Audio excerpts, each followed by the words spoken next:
I'm scared. I'm scared to put myself out there. I'm scared to be fully seen. I'm scared to be fully responsible for the magnificence of my life.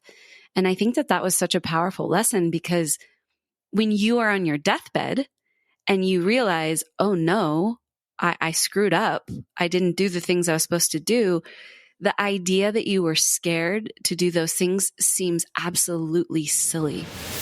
Welcome to the Radical Health Rebel podcast with your host, Leigh Brandon. If you enjoy the podcast, please leave a 5-star rating and a warm review.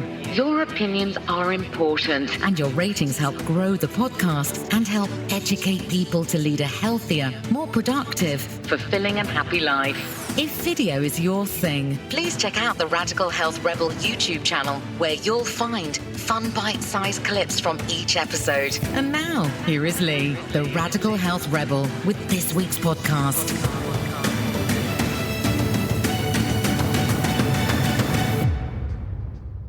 Vanessa Lambert, welcome to the Radical Health Rebel podcast. Thanks for coming on the show. So excited to be here. Thank you. Yeah, I'm really excited about this episode. And this episode is entitled Stop Waiting, Another Day is Not Guaranteed, with Vanessa Lambert. If you are someone who tends to put things off and procrastinate, or you assume that tomorrow is just another day and you can put things off until then, well, how do you know that you'll definitely see tomorrow? Vanessa Lambert is here to share with you why you can't guarantee that you will see another day, and therefore why you must make the most of the life that you have every day, and how to ensure that you do just that. So Vanessa, to kick things off, would you share with the audience a little bit about you, your upbringing, your educational background, and your career to date? Absolutely. So I was born and raised in Northern California. And for those of you who aren't familiar with Northern California, you know, in the past, you know, California's changed a bit in the last few years, but as I was growing up, it was definitely more of a counterculture kind of boho, you know, just a very different cornucopia of energy than a lot of the rest of the state. So I feel really honored and privileged to have grown up there in that time. And I think what I love about Northern California, especially as I was growing up, is it's kind of rebellious spirit. It's always had sort of that, you know, counterculture, or, you know, people going and living off the grid and just sort of doing, you've got Haight-Ashbury, you've got San Francisco, you've just got all of this energy that was just, you know, very unique and creative. And so I think that had a huge imprint on me as a person, and definitely created a really unique, I would say, bedrock for me to kind of sprout from. So that's where I grew up. I actually went to college in Northern California as well, at a university called Chico State, which folks out there might know. It's been, you know, kind of known to be a party school, but I actually at that time, you know, was already engaged to be married. So I didn't really take advantage too much of the party scene. And I got my degree in media design with a focus in media arts. So really film and TV and all the stuff that we're up to, Leigh. I think you got, isn't your degree in the same thing? Mine was in management, actually. Oh, management. Okay. I thought it was, for some reason I had it as communications, but so yeah, and graduated magna cum laude, you know, graduated with honors, did the whole sort of traditional, education, you know, track for a bit. But I think the really interesting education came for me later on when I enrolled in this year-long internship in the Berkeley Psychic Institute method. And so this is kind of another little point on the timeline of my life education-wise, because back to Northern California being this sort of counterculture place, they have this establishment called the Berkeley Psychic Institute method, or the Berkeley Psychic Institute, and they have a specific method that you train in to kind of elicit a deeper connection with your psychic powers. So it's a very unique, you know, methodology, but it was really interesting because what it did is really just tap me more into my intuitive force, my psychic energy, kind of just helps you realize how many senses are turned down. And so it kind of helps you turn up these extrasensory pieces of yourself that maybe you haven't explored. So that was a really unique piece of my education. And from there, you know, I've done all kinds of different trainings. I was a strength and conditioning coach and worked for, you know, competed in CrossFit and worked in gyms and, you know, have a whole kind of health and wellness background as well. my husband and I founded Be the Wellness, our first company that was really predicated on helping people in more, more of those fundamental fitness and wellness modalities. And then, of course, as I've grown up and branched out, I started Starseed Collective, which is the more esoteric teachings and kind of the more Kundalini yoga and Akashic records. And so there's sort of like these two pieces of my background career-wise, one that's more kind of rooted in the fundamentals of health and wellness, and this other side that's a little bit more in the spiritual realm, you could say. So that's that's the nutshell, a quick nutshell of where, kind of my growing up and where I'm at today. Nice. So I guess with your psychic background, you actually know what questions I'm going to ask already. Exactly. You're going to ask me why we shouldn't wait another day. Yeah, and it's really interesting because the psychic background is different than the Akashic kind of lean that I've taken that training. And the psychic is, when you learn about psychic skills and really understanding that, a lot of that is focused on just pure psychic energy. The cool thing about the Akashic records is it's more about tuning into your extrasensory ability and then using that psychic energy to support it. So it's a little bit different than me like creeping into your brain and being like, "What's in there, Leigh? I can see it." Yeah, and I'm really looking forward to getting into that in a bit more detail. What led you down the kind of health and fitness path? Was there something that particularly got you started with that? I think I just kind of came up in it naturally. My mom actually worked in a gym when I was growing up. So we spent a lot of time after school at the gym. We would just be there while she would be finishing up her work hours. So I think I got this imprint of just health and fitness. Obviously, that was like late 80s, early 90s. So it was a different fitness vibe. And in fact, I remember, the guys would be playing racquetball and they would have their pitcher of beer like outside the racquetball court. So it was kind of a different ethos for fitness back then. But I think it was just naturally imprinted in me. And my mom and my dad actually always had a deep interest and also really instilled a lot of practices that were focused around nutrition. We weren't really allowed to eat like sugar and those kinds of things growing up. They were pretty strict around how they nourished us. So I think it was really imprinted from a very young age. And I just kind of came into it naturally. I was a gymnast when I was really young. And, the joke is that I got my first coaching job when I was 9 years old because I was just, I was a pretty gifted gymnast at a young age. And so the coaches asked if I would start teaching the younger kids that were like 4, 5, and 6. So that was kind of my first foray into coaching. And it just feels like I've just consistently been in the rooms where I've taken on that identity and that role. And it's just, it's kind of like it chose me. And what about the more esoteric type education? How did you get into that? I think it was really interesting because it was sort of part and parcel. Like I had the wellness background and the fitness and that going on. Meanwhile, again, back to being from Northern California, there's a lot of hippies there.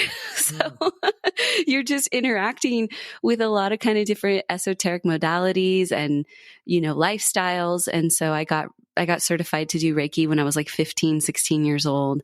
My friends' parents had labyrinths on their property. Obviously we were in the Emerald Triangle. So there's a lot of marijuana. There's a lot of psychedelics. It's just there. It's just part of the fabric of life. So I think that I kind of had that again, sort of naturally in my formative years. And then, as I started to develop into my own unique way that I worked with it, that's when I really went into the Berkeley Psychic Institute method and started kind of figuring out what it all meant to me. But all of these things were sort of happening at the same time. And I think what happens really, quite naturally is that when you're in the health and wellness world, you eventually hit that space with people where you're like, okay, I've given you the exercise. I've given you the perfect diet. I've given you all of the information you could possibly need to make the best choices for you to be healthy. Yet somehow you're still not able to cross through that threshold to embody those teachings. And so for me, that was just where the mindset, the spirituality just had to come in and start to interplay with the rest of the teachings. And so I think it's just kind of a natural progression for us in this wellness world to eventually just go, all right, there's a piece missing here. How do I bring that in to take people across the finish line? Yeah, I've certainly followed almost an exact same path myself, I would say. Yeah, I feel like you and I kind of had this when our little preliminary chat. We have a lot in common around this. Yeah, for sure. So you had a deep experience when you were in your early 30s that really impacted your relationship to time and to not putting things off. Can you share with the audience that experience and how that influenced the way in which you live your life? Yeah, it's such a pivotal time, I think, on my timeline. And, quite literally had a ruptured appendix and went in, got the surgery, thought I was all good. A year later, which is pretty much unheard of in the medical community. In fact, my doctors were like flabbergasted by this timeline. Essentially, I had, just a low level recurring infection that wasn't resolved from that ruptured appendix that essentially seeded, like a bunch of abscess in my stomach. And I essentially just woke up one morning almost septic. And I just all of a sudden, at the time, my husband and I had just moved to LA. So he was still splitting time in Northern California. So he was out of town and we shared a house with our friends at the time. And I woke up my friend and I was like, take me to the hospital. I'm dying. And I just quite literally understood that I was dying. And, I got to the hospital and it turned out I had a roaring infection and some pretty complicated abscesses to access and to deal with. So I was in the hospital for almost a month.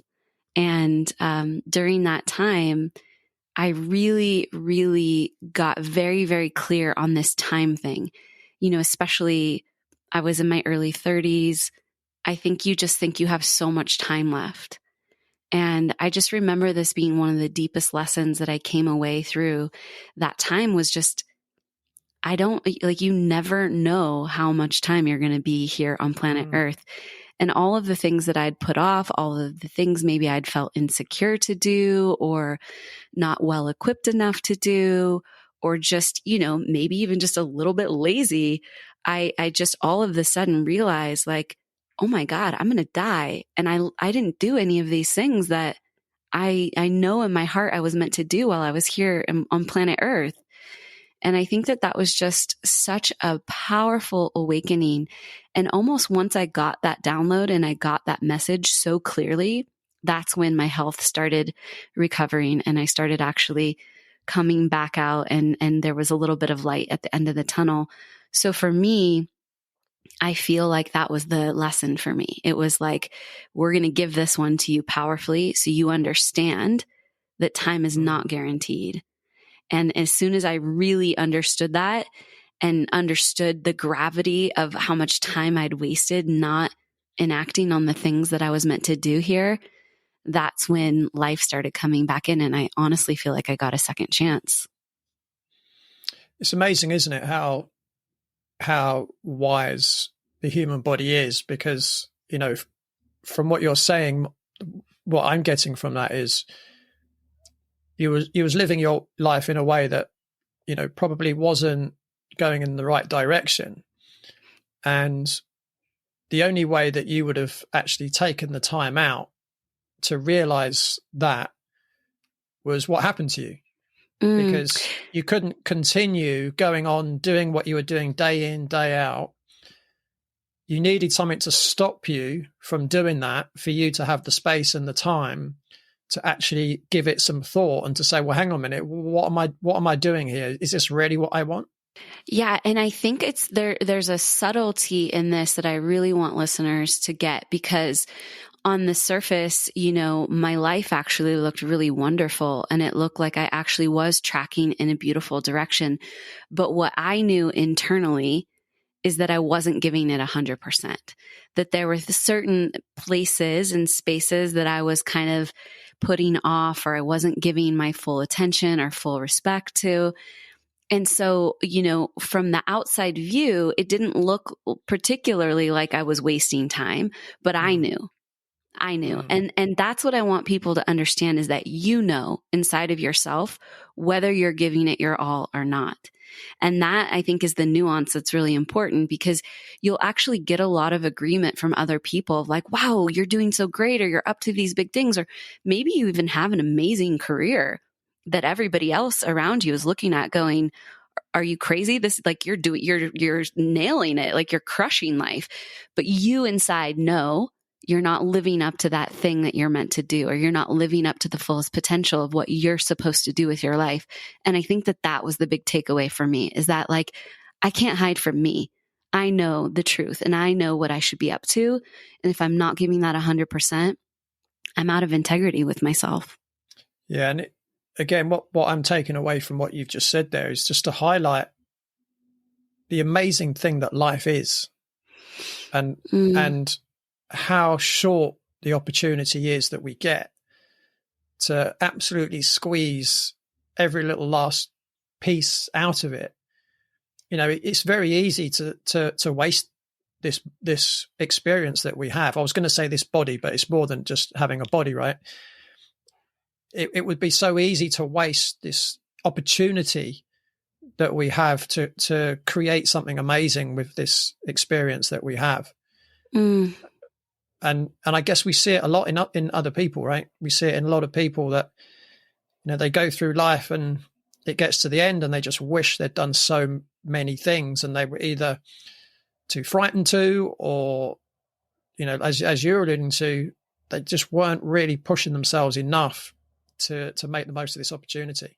And I think the part you said about being too frightened was exactly it. That was the crux of it for me, is that I just was like, I'm scared. I'm scared to put myself out there. I'm scared to be fully seen. I'm scared to be fully responsible for the magnificence of my life.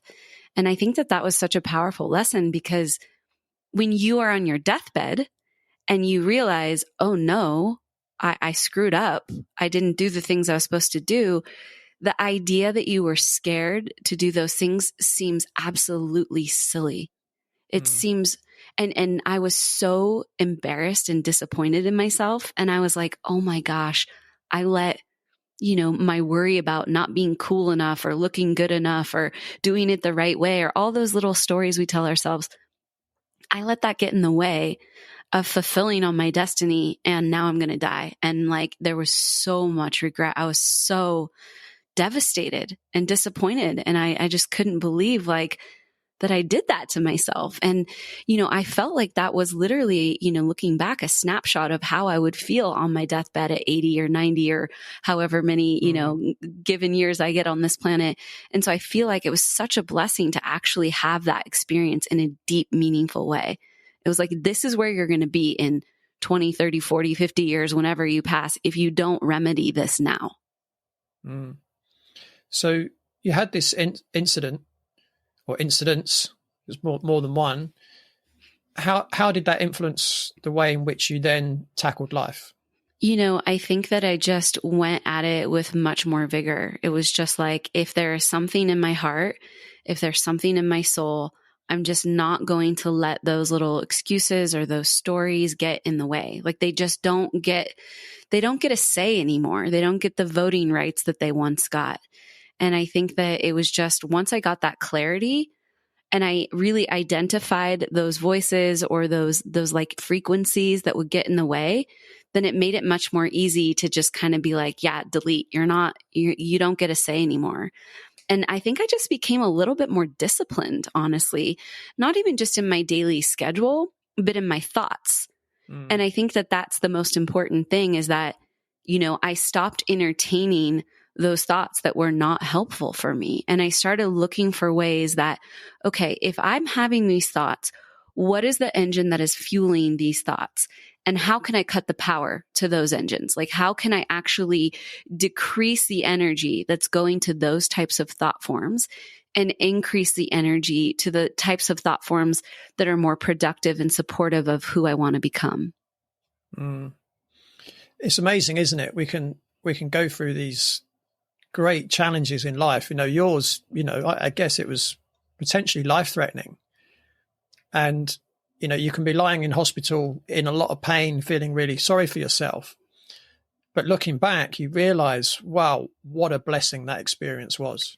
Oh my gosh, the biggest blessing. And, I always, I kind of joked, but in a way, I feel this is really true. I would joke that, oh, when I died, because it was such a deep death, almost of the ego. I don't know, like that term or that idea, it's like the closest thing I could probably reference to make, give us a sense of it. But it was like, there was such a death of these pieces of me that were holding back. And when I look back at that, it was almost like I really was born into a new space of myself. And I came out of that experience brand new in a way. And, there's all kinds of interesting ideas around this. People talk about you actually can be in the same body. We could just kind of go into like a little fun wormhole with this, but people actually talk about that you could be in the same body, but a different soul, like a different part of your soul could drop in. And it almost is like you are a new embodiment of your soul at that point. And when I heard that idea, I was like, I feel like that's what happened to me. It was almost like a brand new version of Vanessa dropped into the physical form. And I was just different from then on. Yeah, as you were speaking, I was actually envisioning you wearing a load of masks. And as you're lying in the hospital, these masks are just dissolving. So totally. So it's almost like a facade, right? You just got rid of the facade. Exactly. I just got real and just like, this is me. And I actually really love myself and I'm really proud of myself. And I don't need to like hide behind anything anymore. It's okay if people see me, even if they don't like me, even if they, whatever, that doesn't even matter anymore. And I think I was obsessed with being liked. It was like, if someone didn't like me, that was just, I couldn't get around that. And that was such a huge blockage. And so once I just realized it's okay if someone doesn't like me, that's fine. You don't have to like everybody. That's totally, somebody's prerogative. That was just such a liberating experience for me because the point was I liked me.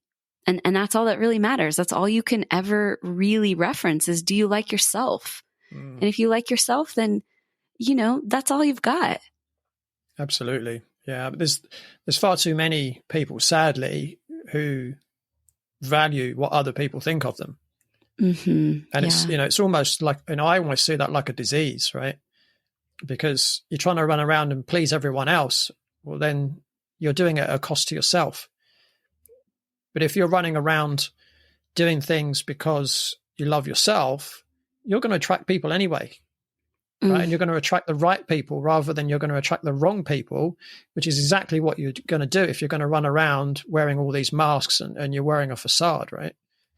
Yeah. And I just think that, ultimately it's so much energy. And I hear people say this all the time, like, I'm so tired. Like I want to do this thing, but I'm exhausted. And what you're speaking to is exactly why you're so exhausted is that you're wearing all these masks or you're under this facade or you just, you're buried under all these stories and it's exhausting to carry all that around. So no wonder you don't have time to, start your new business or, write your blog or make that Instagram post or whatever it is, because you're so buried in the energy of everything you're carrying around. Yeah. And you see that a lot in gay people when they come out, right? You see, you just see that the load has been lifted. They're so frightened to come out, but actually when they do, they're like, oh my God, this is so much better than I thought it would be, right?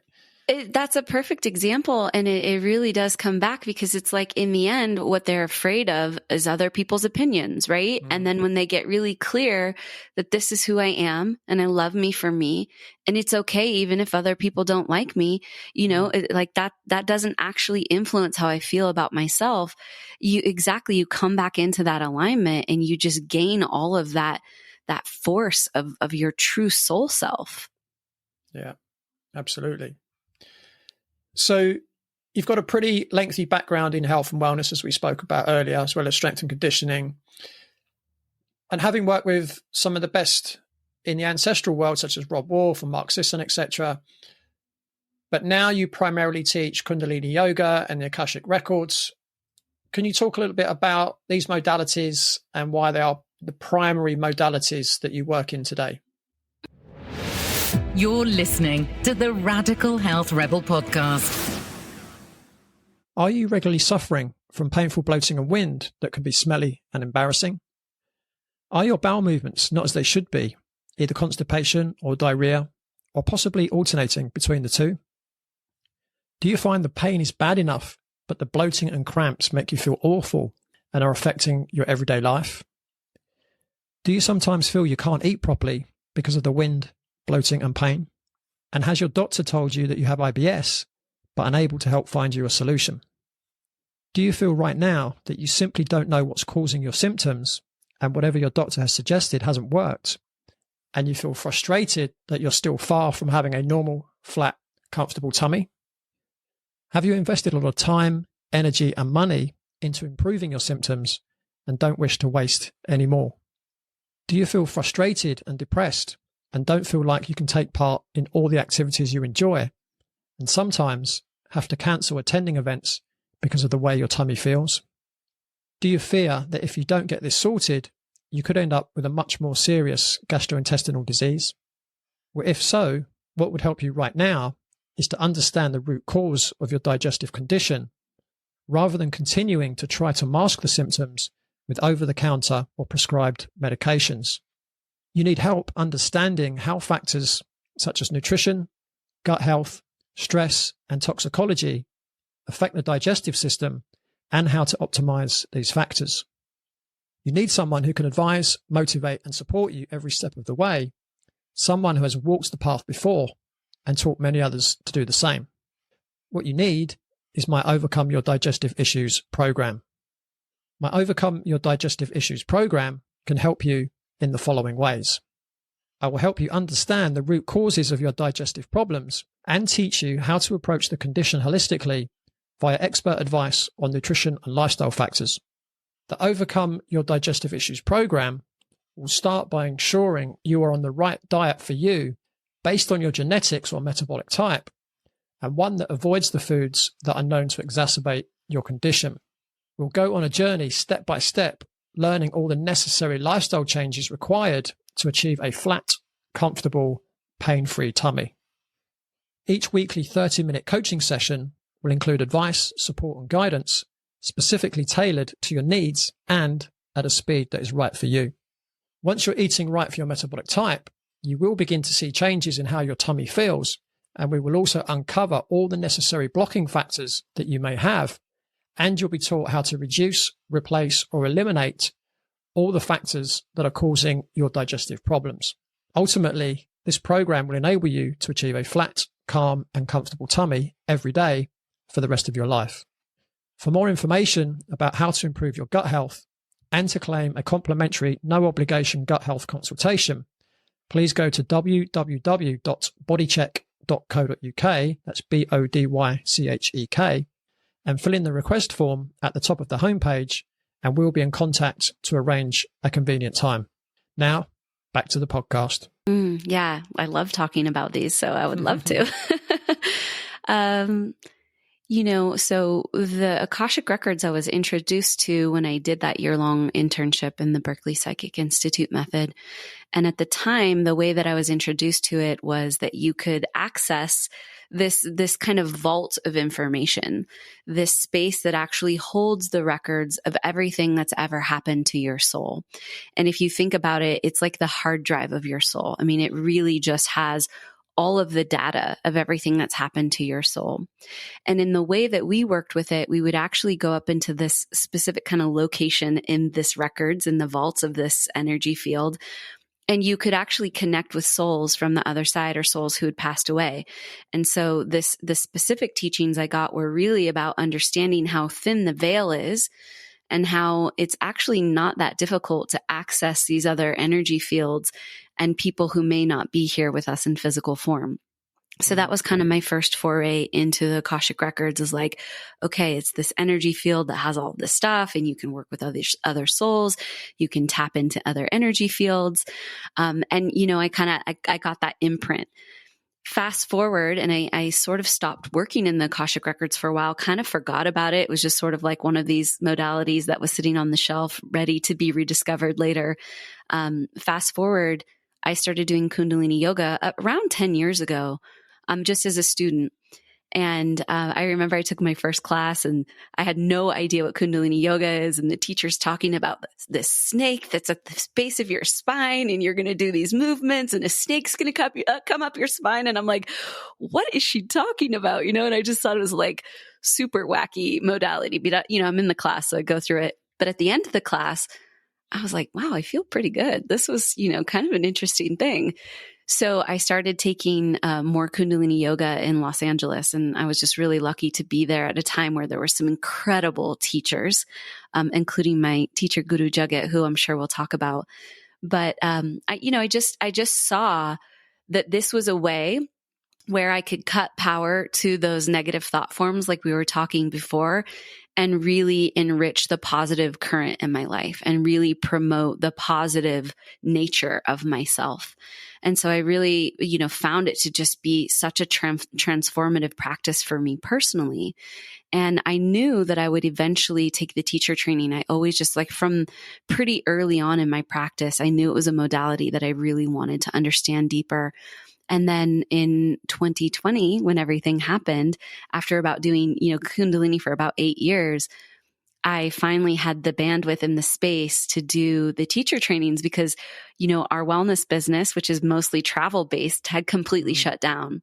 So it opened up this clear corridor for me to just go all the way into the teaching trainings. And I took 8 teacher trainings, in a 18 to 2 year period. 18 months to 2 year period. So I just went all in. And what I saw was just that as I embodied these teachings even deeper, as I understood them and really brought more discipline and more devotion into my life with the Kundalini yoga, every single aspect of my life started changing. And that is from where we lived. We moved from Los Angeles to, being in the heart of Venice Beach and in the city, which, I loved. It was a beautiful time, but we moved to Jackson Hole, Wyoming, which is to me one of the most sacred places in the United States. It is absolutely an insanely beautiful location. And just, I can't even believe I live here. So, from quite literally physical changes in location to changes in my relationship with my husband. We started doing a devotional practice every morning together. Then we started seeing all of these improvements in our company and our business and the way things were flowing in and how much easier business was coming to us and how much easier everything was happening. And then I just noticed my thought forms. All of a sudden I was like, wow, I think way better thoughts now. They're just more beautiful. They're less negative. They're less, critical. So it was just every single aspect of my life started changing because of this Kundalini practice and because of the devotional nature that I had come into relationship with it. And so, kind of fast forward, that's sort of the container. And then a friend of mine mentioned the Akashic records at one point. And I was like, oh, the Akashic records, I haven't thought about those in years. What's the deal? Remind me. And she was kind of talking to me about the Akashic records. And she said, I'm going to do this little weekend refresher course. Do you want to come in and do the training with me? And so I took this little weekend refresher course and everything just started flooding in. And, the Akashic records just came online even more powerfully than they had when I initially worked in them. And what I got was that the Kundalini yoga, having the container of this really powerful practice, actually allowed me to be able to hold the kind of frequencies where the Akashic records could open even more deeply. And I could really have a better understanding and a better access to that dimension. And so, fast forward a little bit further down the timeline, the way that it works is when you work in the Akashic records, you use your teacher's prayer and you use, essentially sound codes to open up the records. And I was we were actually in Northern California in our RV doing a little camping trip in the redwoods. And I just heard, I heard a voice that said, pick up a pen. I picked up a pen and I just channeled through, straight in one shot, the prayer that they were giving me. And essentially that's like them saying, okay, now you're a teacher and it's up to you to start teaching this modality to others because you have your own almost access through these sound codes. So all of that to say, both of these things just kind of came in, and they really have this, intrinsic supportive nature to one another. And I feel like had I not really had that very powerful Kundalini practice, I wouldn't have been able to hold the Akashic records from a teaching standpoint. Gotcha. So I'm guessing you don't do any kind of like strength and conditioning, personal training kind of work at all anymore? I don't do it like in a front facing. Obviously, we have our amazing gym in our garage and we still train ourselves and we do all of that. But we don't do anything front facing anymore. And, we did it for a very long time. I mean, I feel like I've been working in some kind of strength and conditioning modality for like 20 years of our, career span. So, my husband is, the same. He kind of just got to the point where he has a few local clients here, but we don't actually run any forward facing programs online or do anything with strength and conditioning. And I feel like there's so many amazing coaches out there now that we're like, all right, planet Earth, you're good. Like there's plenty of people that are doing that and doing that really in a powerful way. So it just became much more interesting for me to do the Kundalini yoga and the Akashic training and really focus on the spiritual aspect of it. So I'm just putting myself in the shoes of someone listening or watching this who perhaps never heard of the Akashic records before. And they think, oh, that sounds really interesting. What if someone came to you to work with you with their Akashic records? What would the experience be like? Yeah, so there's a couple of ways that you can work with me. One, you can just have a reading and we can open up your Akashic records. And truly the way that looks is we open up your records and we actually just see what the records want to bring in. I just had a session yesterday, where we had the gentleman came in with a specific sort of idea of what he wanted to look at. Once we got into the records, they brought in a whole broadcast of other things that, were really relevant and important for him to experience and hold, but wasn't necessarily the reason we went in. So we can do a reading where you can come in with certain ideas of maybe questions you have about your life or the trajectory you're on or career or relationship, a whole plethora of things that we can look at.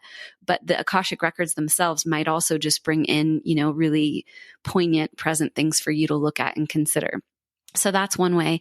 And then the other way that you can work with me is actually to learn how to actually work in the Akashic records as a reader, either for other people or just for yourself.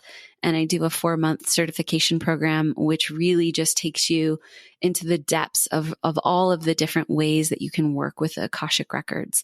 And the way that I like to explain it is that, the Akashic records is almost like this umbrella that holds all these various modalities. So folks out there who are maybe familiar with Reiki, it's when you're in the Akashic records, you can actually almost tune into the frequency of Reiki and almost download the Reiki energy and understand Reiki from the Akashic perspective. So you may not be someone who's trained in Reiki, but when you go into the records, they'll say to you, okay, guess what? We're going to give you Reiki, or you're going to give someone Reiki, or we're going to show you how to work with this energy. And what's cool about that is that, what do they say? If you only have a hammer, everything's a nail. So it's like if you only have Reiki as a modality, then whatever you're up to or whoever you're working with, that's the tool you have.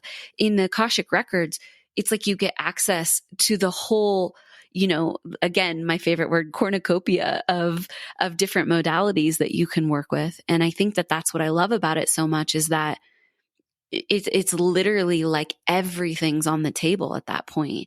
And so you might have certain sound codes that come in. Like I've quite literally had the Akashic records say to me, you need to make these specific sounds for this person. They need to hear these certain sound codes to help kind of fill in their aura with this different vibration that they're lacking.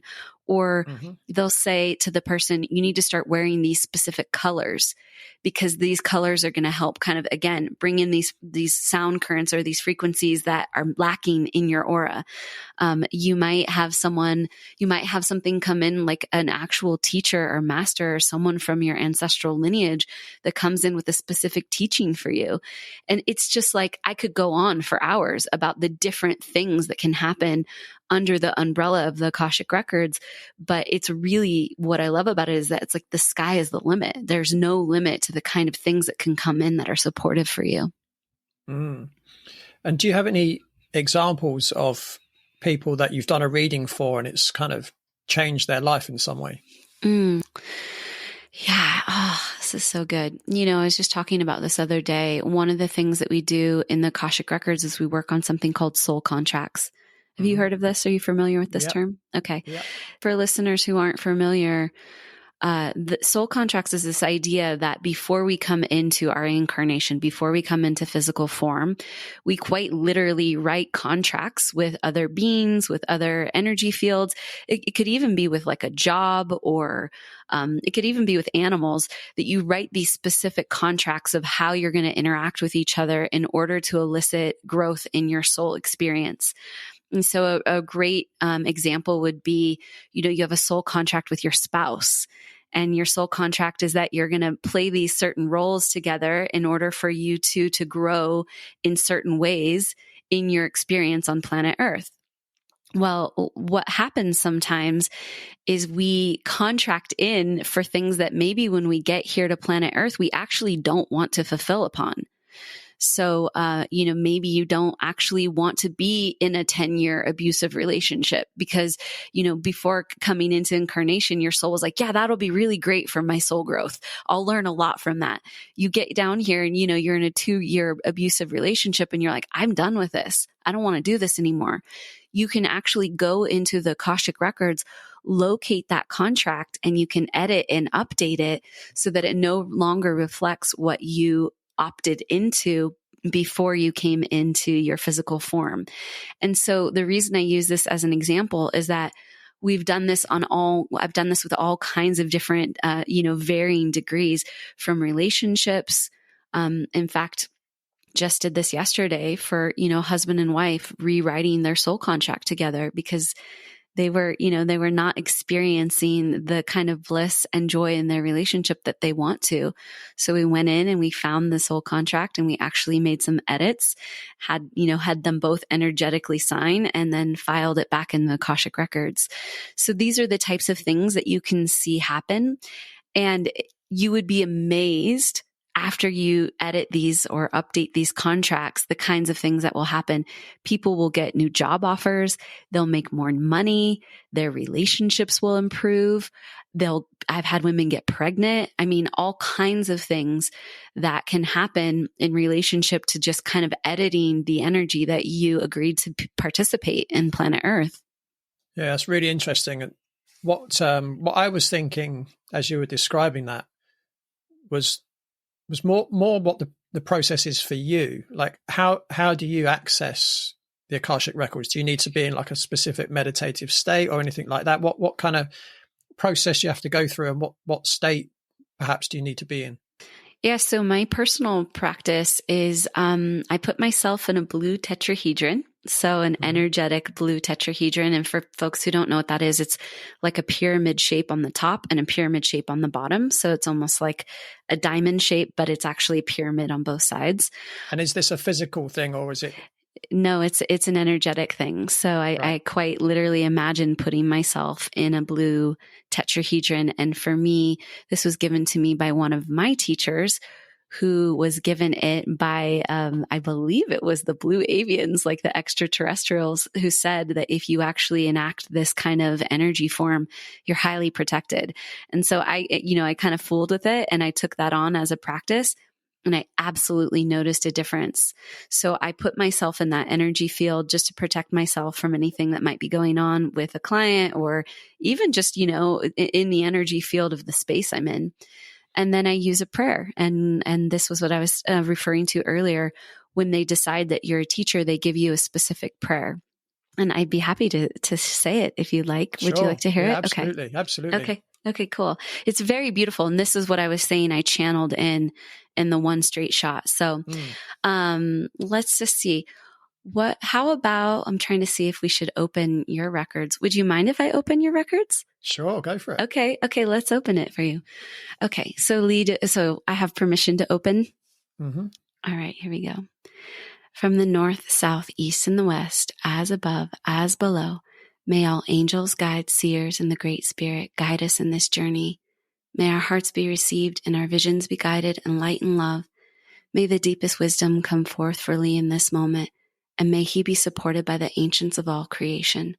The records are open with the greatest integrity to serve Leigh and all humankind. All is held in a stream of light and love. All is guided. All is protected. The records are now open. You are loved.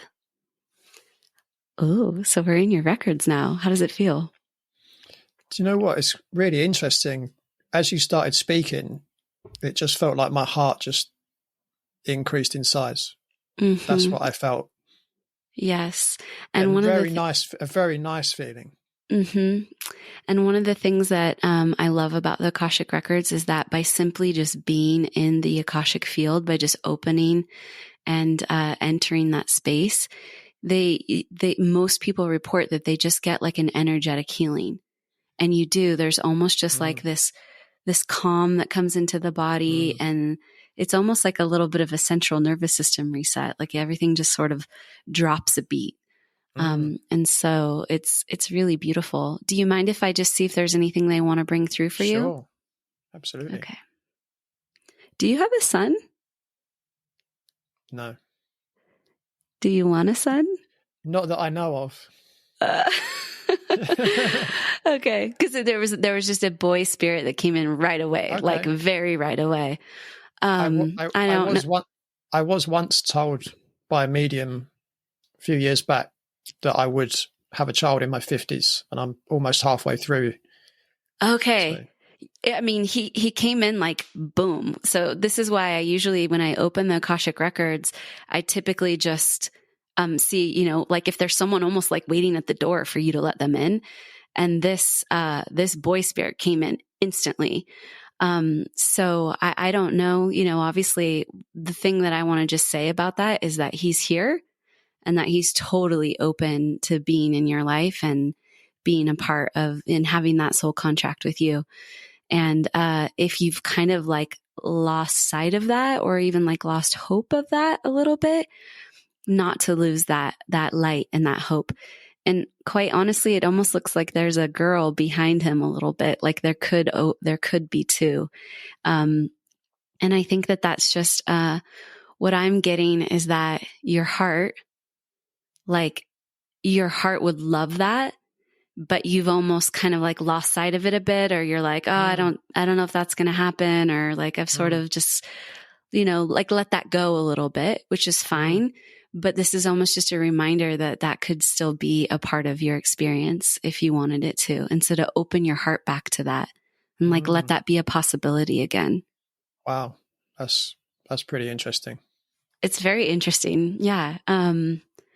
And the boy spirit came in super strong. So, and this is, I don't know why I don't consider myself like a spirit baby person, but a lot of times souls will come in with me. And this is something I experience quite regularly, but it feels like the thing is just about you reopening your heart to that possibility, and just actually, not closing down on it, but just like reopening. And I think that if that's what you want, you always have the free will, but it feels like it's definitely a possibility for that to come through. And let me see. And then the only other thing I'm just seeing is that the woman, I'm just seeing a woman with brown hair, and it's almost like maybe you already know her. So there's Very that. Interesting. So there's that. I'll leave that at that. But yeah, it feels like all of that. And what I get is that, that experience of fatherhood, that experience would open you up even more in your soul expansion and would give you aspects of yourself you've yet to discover, and that would be really, really beautiful for you. So do you have any questions or anything that you want me to look at? I think you've just blown my mind enough, I think. Well, that's really interesting.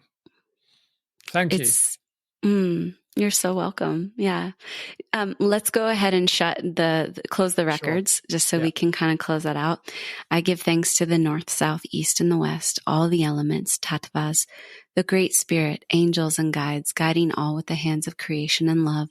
May we be blessed and loved. May this reading close with the highest integrity to continue to serve and heal. And may all be held in a stream of light consciousness.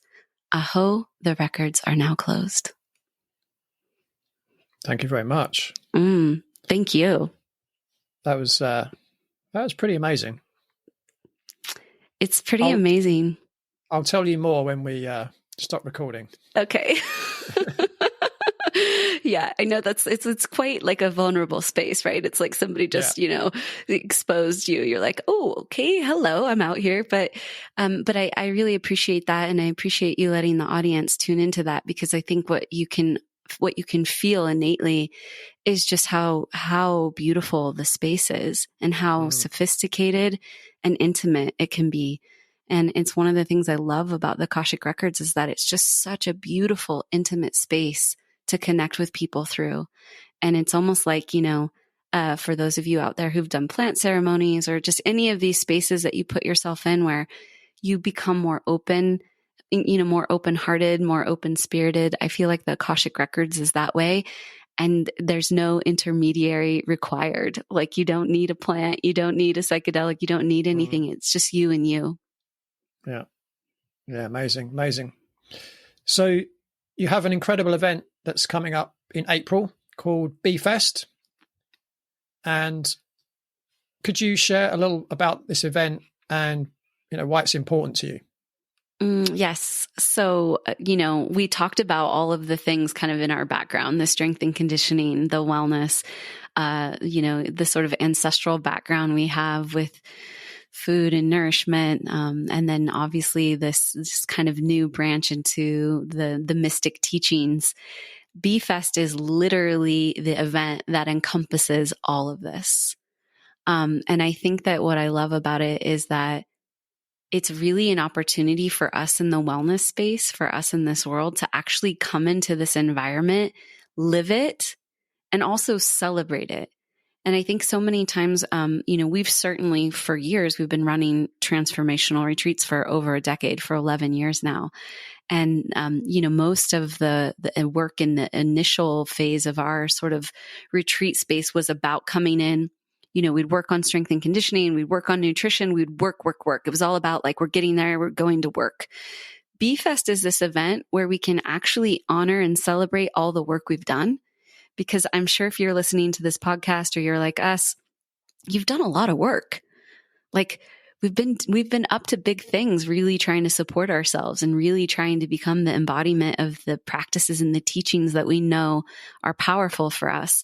And so BeeFest is a place where you can come live it, celebrate it, and be with other people who are holding that level of attainment. And I think that being around other people, I always talk about the group aura, just being with other like-minded people, being with other people that share this similar ethos about life, it up-levels you without you even having to do anything, because you're just in, by exposure, by the nature of being with these other beings that are holding this kind of energy, you just get upgraded. And you're listening to the Radical Health Rebel podcast. Just a brief interruption to this podcast to talk about adult acne. Now, did you know that 40 to 54% of men and women older than 25 years will have some degree of facial acne, and that clinical facial acne persists into middle age in 12% of women and 3% of men? I know only too well the devastating effects that acne can have on your confidence and your self-esteem, and how it can easily destroy your social life, your career, and your relationships. I know this only too well because I suffered from severe cystic acne from age 13 to 31. Over an 18-year period, I visited my doctor on many occasions, and his only suggestions were acne creams, harsh cleansers, and antibiotics that weren't working and were actually making my skin worse. After 18 years of struggle and thousands of pounds invested in treatments that didn't work, through my professional education, I began to learn that what my doctor had told me was untrue, and that diet was directly related to acne, plus other factors such as food sensitivities, toxicity, hormones, and balancing the body's microbiome. Putting what I had learned into practice, I managed to rid myself of acne over 20 years ago and have been helping others to do the same for well over a decade. By teaching people what foods cause acne, what food sensitivities each individual has, how to optimize their detox pathways, how to reduce environmental stresses and toxins, and how to balance hormones, especially those related to the mTOR pathway, a major causal factor with acne, I've been able to help many other adults overcome their acne nightmare too. So if you would like more information on how to overcome your adult acne, please go to www.skinwebinar.com.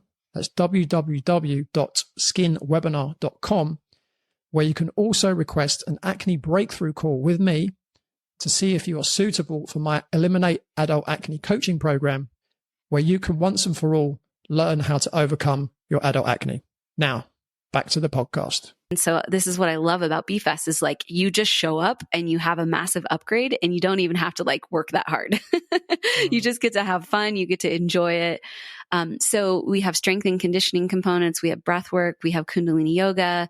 All of the meals are super high quality sourced meals.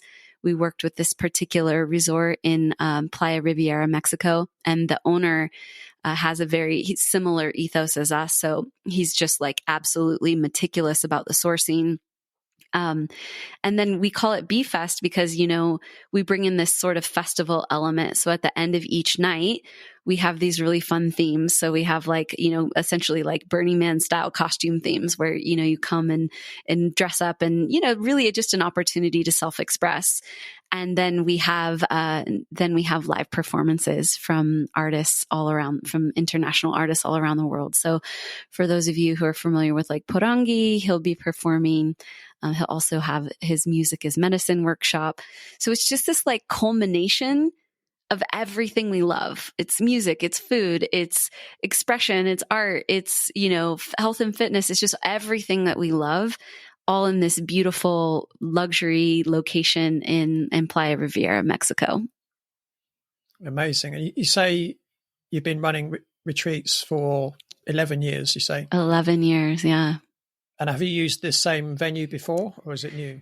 So we haven't used this same venue before, but when we were scouting, so this will be our third BeeFest, and BeeFest is kind of like my soul baby. It's just like, I love it so much. It's just my commitment to bringing this beautiful experience to planet Earth. The first year we did it in the Redwoods in Northern California. Last year we did it in Zion, just outside Zion National Park. And then we wanted to do a beach experience and really go into that kind of jungle ocean energy. So we literally scoured the planet to find the perfect location for this kind of beach frequency. And when we found this location, it was like they built the place for us. It's just so perfect.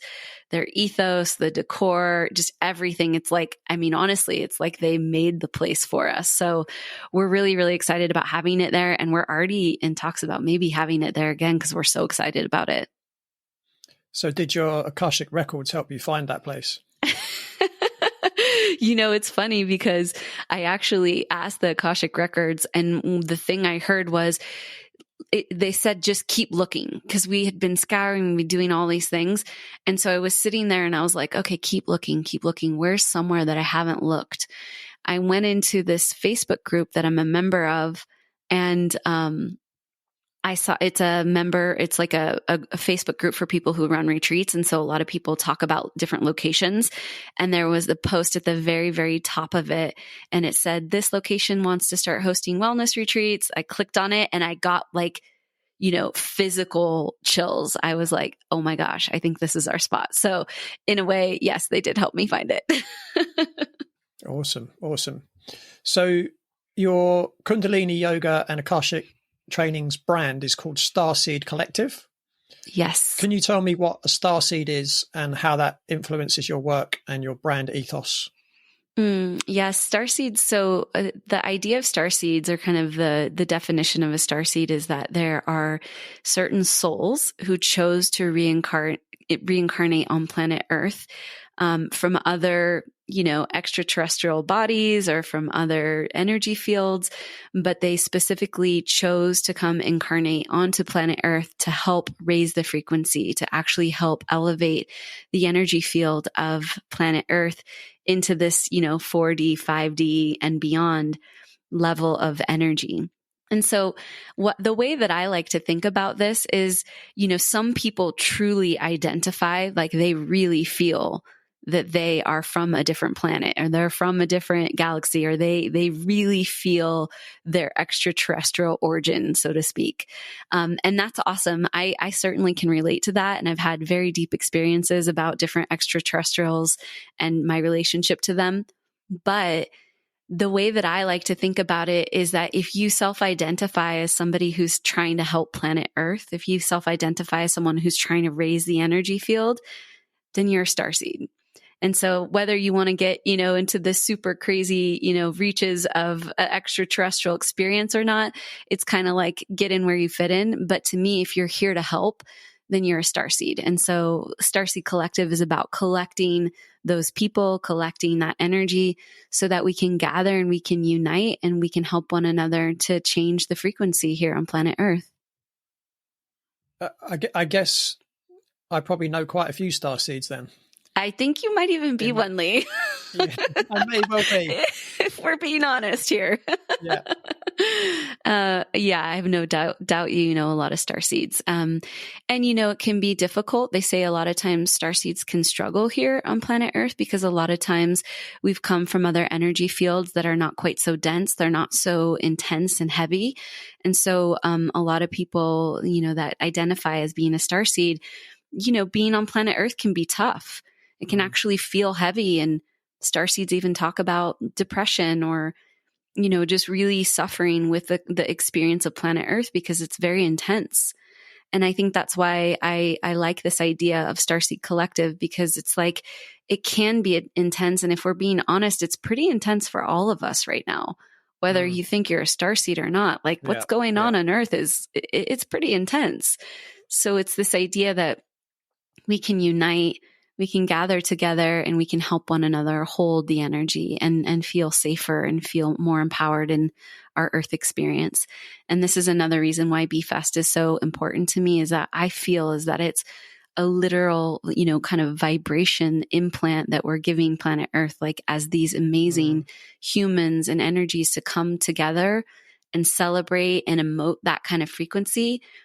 I really believe that does change the energy field of planet Earth.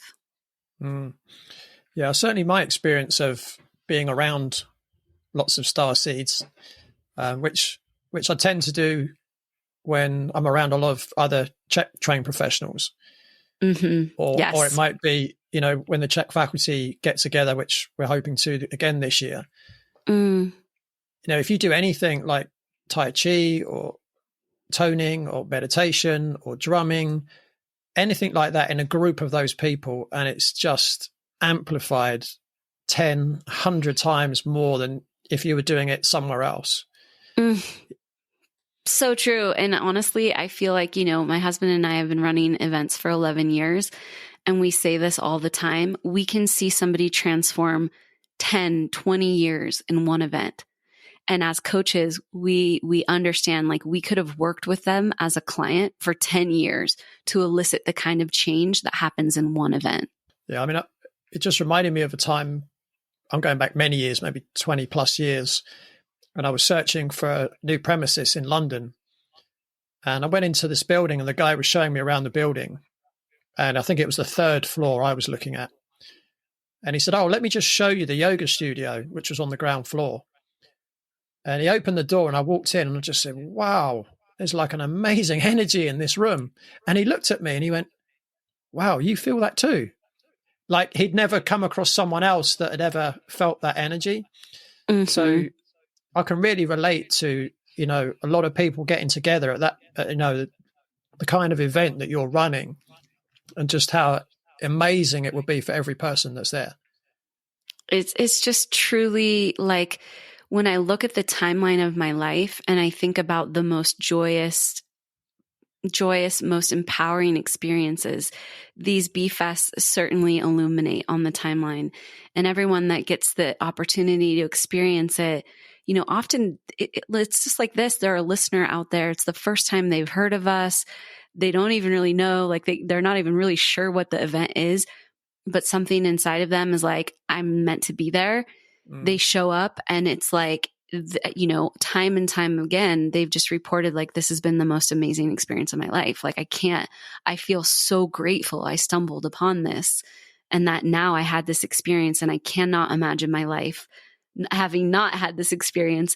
And, you know, it opens up a whole world because now they're a part of this bigger community. They have opportunities.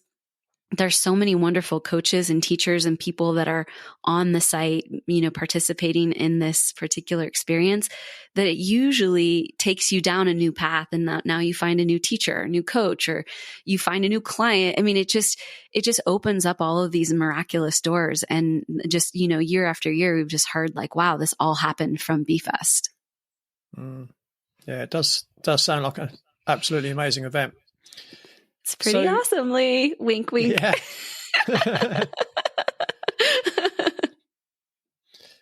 So you turned 44 last year, and, you know, you've experienced a fair amount of life up to this point. What's most important to you now that you could share with our audience? You know, I think the thing that's become so important to me over the years is to have joy now, to be happy now. And there's no prerequisite to be happy and to love your life right now. And if there's one thing that I've just learned over and over and over, it's stop waiting, right? Back to our original point of this whole discussion. Stop waiting to do the thing. Stop waiting to take the course. Stop waiting to go on the trip. Stop waiting to tell the person you love them. Just do the thing now. And most importantly, be happy now. Like, give yourself permission.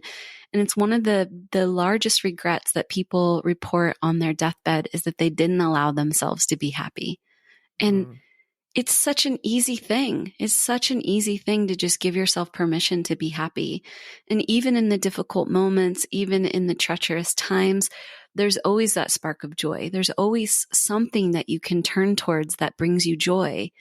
And if you are having a hard time finding that, that's why it's even more important to find other people that you can surround yourself that can bring in that joy experience. And so for me at 44 years of age, I have so many goals and so many dreams and so many things I still want to do, but I am so committed to being happy right now and being so grateful and enamored with my life experience in this very moment. Yeah, that's a great message. And I know someone once said, the only thing that is real is right now. Ah, so true. That's all you've got is right now, because tomorrow's or yesterday's already gone and tomorrow's not here yet. And it's just so true because, you know, as yogis, we talk about this all the time. You know, one of the main focuses of what we do is that we actually try to embody and imbibe the quality of the moment. Like, we are literally just, what is the fabric of this moment and how can I just ratchet up the energy of it, the joy of it, the love of it, the experience of it, because all your life is just moment by moment. And so if you don't kind of attune to the quality of each moment, you're missing it. You're missing the whole game. Yeah. Yeah. That's not smelling the flowers, isn't it? Exactly. Yeah. Awesome. Now, I actually know the answer to the next question, but I always ask my guests this question. What's next for Vanessa?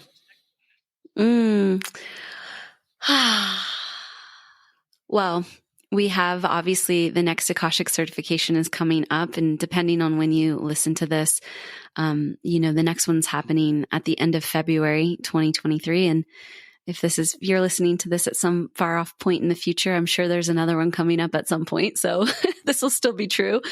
But it's really cool because this particular Akashic training, we always have a graduation retreat, and BeeFest will actually be the graduation retreat for this particular training. So it's really unique and special, and we haven't done it in this fashion before. So I'm really, really excited about the folks who are joining in this round.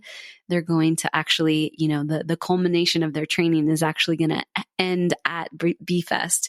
And that's really a special thing.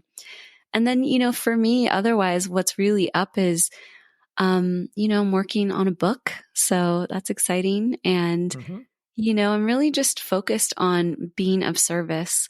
And I think this is something that has also come in these 44 years and with age, is that I'm so in love with being in service.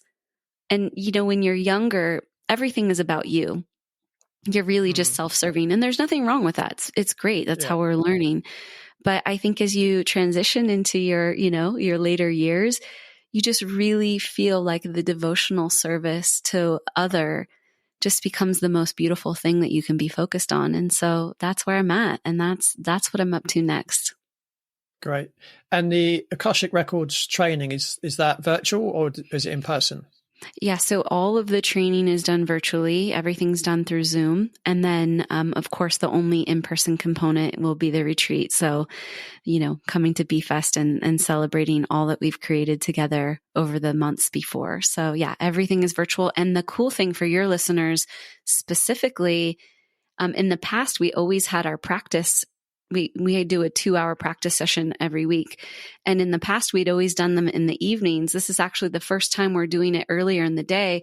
So specifically, our European friends can be on the live calls and on the live practice sessions with us. So a beautiful time for folks across the pond to get involved.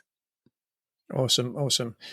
And when you was talking about, being of service, the way that I see it is that for almost all of us, and I think probably all of us, that is the path to happiness. Because when you look at a lot of people who become quote unquote successful, and they've got all the money, they've got the big house, they've got the cars, whatever,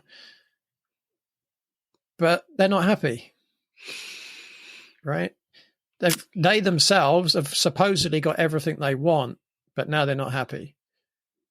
I love that you're talking about this, because I talk about money and wealth in my training all the time, because there is this, there's this format for having wealth, which also equals unhappiness, dissatisfaction, not being in their destiny or their dharmas, we like to say as yogis. And this is actually one of the things I'm really up to trying to change. That you actually can be wealthy and happy at the same time, but we don't have a lot of great role models for that. And it's one of the things I think as healers, light workers, starseeds, there seems to be this idea that you also have to be destitute and you can't make a lot of money and you can't have a lot of value for yourself. And there's a lot of kind of, agreement around what sort of wealth status you should have.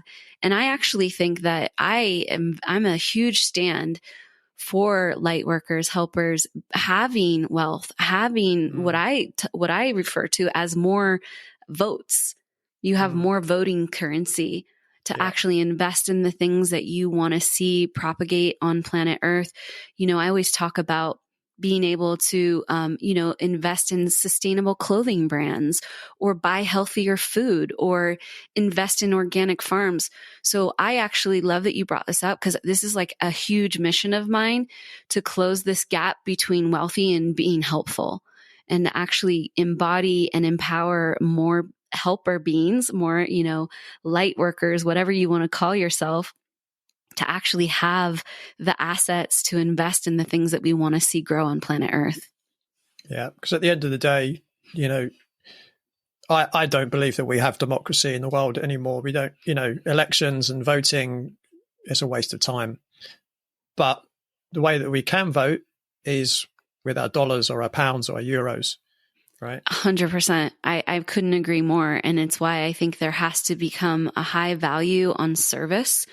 And I would love to see, I spend a lot of money every year, just kind of part of my ethos, on coaches, on paying for programs, on learning from other master teachers, because I actually want to create a bigger economy in that experience.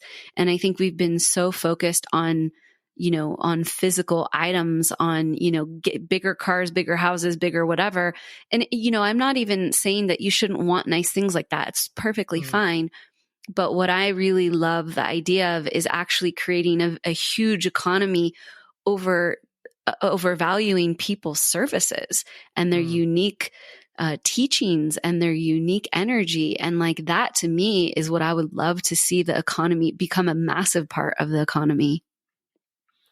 Well, maybe that will happen after not the Great Reset, but the Great Resist. Maybe that's what we're going to create. Or maybe it'll happen after BeeFest. Maybe. I have very high expectations of what BeeFest can do for planet Earth. As you were speaking, and I was just thinking, who would be a good example of someone who's, really dedicated their life, certainly in their latter life, to service, but is a wealthy person. And the person that just sprung out was Russell Brand. Yes.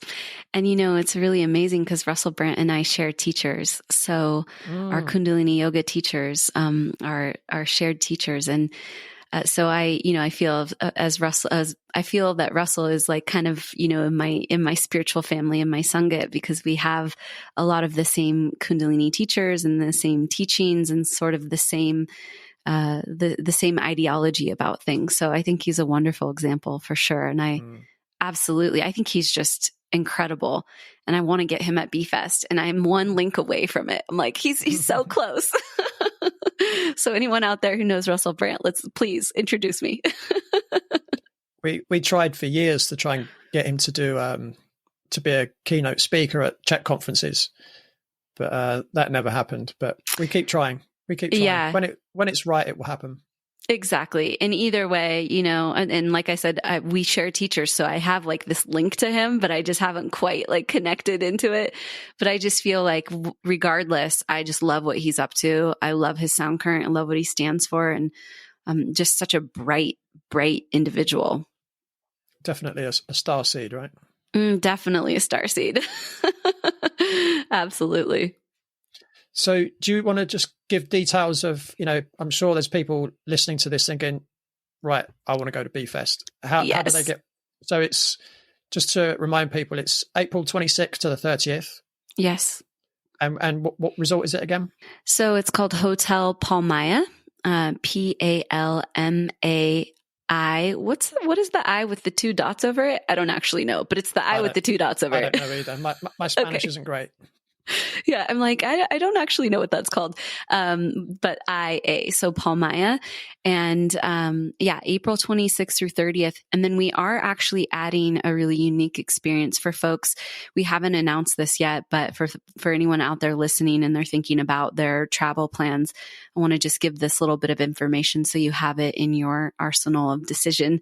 So on the 30th, we are actually going to break out into men's and women's groups and have kind of special programming specifically for men and women.